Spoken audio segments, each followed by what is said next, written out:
जड़े युवकर काठफाड़िया माड़े आउ जड़े युवकर मृत्यु होईछि। एभली एक दुखद घटना घटी गजपति जिला मोहना थाना पिंडिकी गाँव में।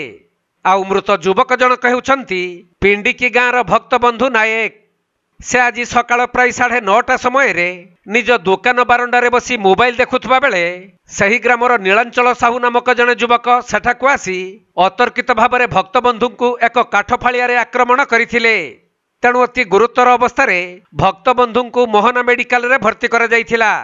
आउ सेठारे प्राथमिक चिकित्सा पर तांको अवस्था अति संकटापन्न थिबारु तांको पुणी ब्रह्मपुर बड़ मेडिकल को स्थानांतरित करा जायथिला।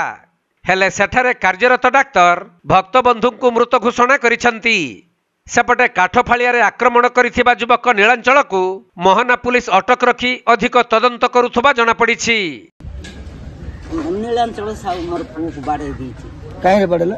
काहे बाड़ेला जे हम देखि दिति। आब तो पिंडिगी रे से तो मोहनार थिला। आगुर कोन पूर्व शत्रुता थिला कि? नाही मोर पिला के से कार तोड़ दिया पिला ना। अरे कोन चाहउछन आपन?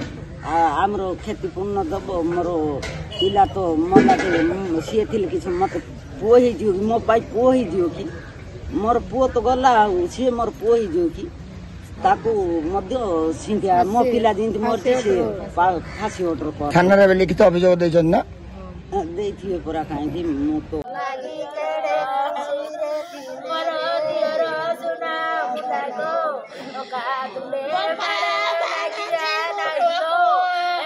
Gajapati जिल्लारू Harishchandra परिछांक report Konark live.